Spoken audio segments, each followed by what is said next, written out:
Ja, ko sva se lotila pisanja te knjige, sva v bistvu upala, da bo najbolj v pomoč tistim ljudem, ki se z projekti ukvarjajo na terenu. Zaradi tega sva tudi razdelila v dva dela. En je čisto taki praktični priročnik. Ta mislim, da je večno uporaben za vse tiste, ki pripravljajo projekte, čisto na temo projektnega menedžmenta. Medtem ko prvi del knjige pa opisuje evropski proračun, evropske inštitucije, evropske politike, tu pa je seveda treba ta del potem z vsakim programskim obdobjem nekoliko ažurirati. Če bi opisala zdaj, se pravi po epidemiji, bi sigurno bil novost načrt za okrevanje in odpornost. To je bil v bistvu dokument, s katerim smo se vse države članice srečale prvič. Tudi pristop je precej drugačen, se pravi, najprej smo morali zastaviti reforme. Če bomo te reforme izvedli, bomo potem dobili tudi denar za naložbe oziroma za projekte. Tudi stvari se ne bodo gledale recimo na osnovi računov, kot smo navajeni sedaj, ampak smo si morali vnaprej določiti neke menike, cilje po kvartalih, in ko bomo te zadeve izpolnili, konkretno recimo sprejeli zakon o dolgotrajni oskrbi, takrat bo ta menik izpolnjen in bomo potem tudi dobili recimo sredstva, da bomo lahko gradili domove za starejše občane. To je zdaj zelo plastičen primer.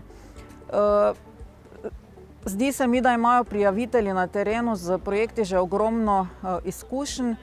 Kar se tiče državne birokracije, ostajam kritična.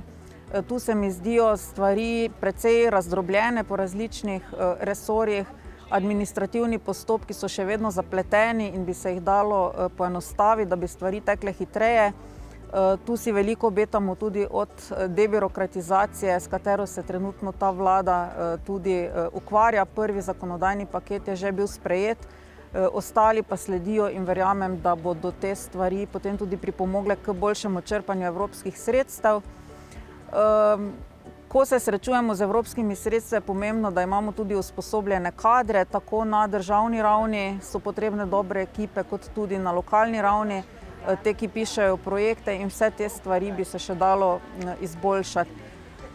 Kar je trenutno manjko v državni upravi, je tudi ta, da je kohezijska politika, regionalna politika in pa lokalna samouprava nekako porazdeljena po treh različnih ministrstvih. En del je na naši službi, se pravi kohezijska politika, lokalna samouprava je na Ministrstvu za javno upravo, regionalna politika pa na Ministrstvu za gospodarstvo.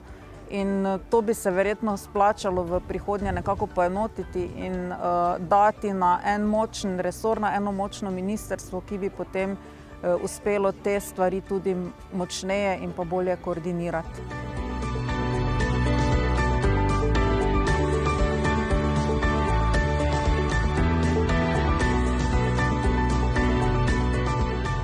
Ja, v Sloveniji nam definitivno manjkajo pokrajine. Tudi recimo tako, kot je to urejeno v Avstriji.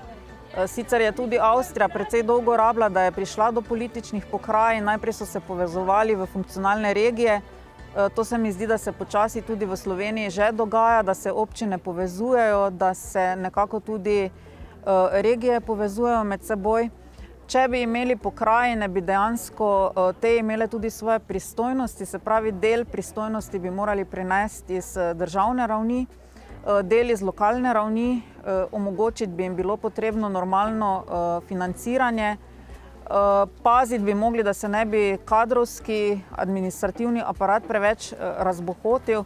Definitivno pa je zdaj slabost v Sloveniji, da mora recimo vsak župan iz Prekmurja, iz Podravja, iz Koroške, Dolenjske, od vsepovsod se za vsak projekt, za vsak mali evro hoditi pogajati v bistvu na ministrstva v Ljubljano, pa ne samo na enega, običajno na 5-6 resorjev, da lahko sestavi en projekt. In to je v bistvu zelo naporno in tudi posledično zaradi tega zelo dolgo trajajo določene zadeve. Če bi imeli pokrajine, bi verjetno te bile tudi specializirane, vedeli bi, kaj so njihove prioritete. Jaz menim, da se ne more vsaka regija, vsaka občina ukvarjati recimo s turizmom, ne more biti v vsaki razvito podjetništvo, obrtništvo, lahko se pa potem specializirajo te pokrajine za zadeve, v katerih so dobre in kje imajo največje tudi te naravne danosti.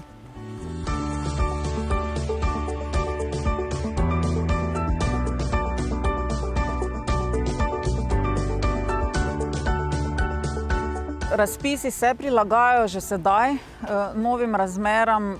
Mi zelo pazimo, katere razpise damo v objavo. Recimo Ministrstvo za gospodarstvo je imelo kar nekaj dobrih razpisov in za področje digitalizacije, ki je v teh trenutnih razmerah izjemno aktualna, in za področje povrnitve stroškov podjetjem na področju turizma, gostinstva, ki so bila najbolj prizadeta. Potem pri Ministrstvu za delo zelo pazimo, kakšne razpise objavljamo, in nekaterih vsebin, ki so bile v času, ko ni bilo krize, aktualne, enostavno ne podpiramo več, ampak preusmerjamo sredstva v tista področja, ki so nekako najbolj potrebna. Razpisi tečejo, se pravi, mi imamo še zelo živo staro programsko obdobje 14-20, tam imamo še okrog 40% sredstev za počrpati. Čas imamo do konca leta 2023, isto velja za pobudo React-EU, se pravi za teh dodatnih 300 milijonov, ki smo jih dobili prav zaradi COVID krize, tako da ti razpisi so stalno v teku. Najdete tudi vse razpise na naši spletni strani svrka.euskladi.si in pa potem po spletnih straneh posameznih ministrstev. Kar se tiče načrta za okrevanje in odpornost, je časovnica taka, mi smo ga uradno predložili, zdaj računamo, da bo v roku 3 mesecev, se pravi nekje sredi poletja, potrjen in potem lahko tudi tam začnemo objavljati prve razpise, se pravi v drugi polovici leta 2021. Kar pa se tiče novega programskega obdobja 2021-2027 in pa programov Interreg, tukaj pa računamo, da bodo prvi razpisi objavljeni verjetno v začetku leta 2022, možno pa je, da v manjši meri že tudi kaj konec tega leta.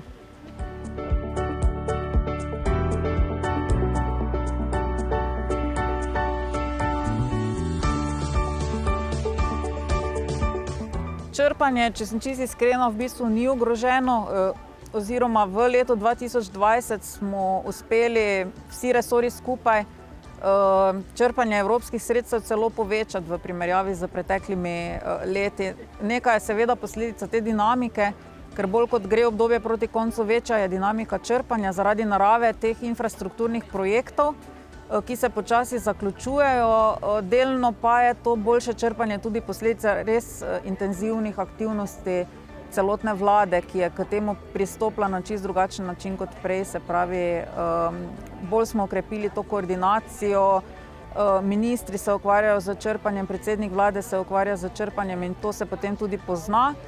Tako da v letu 2020 smo konec leta dosegli skoraj 500 milijonov črpanja.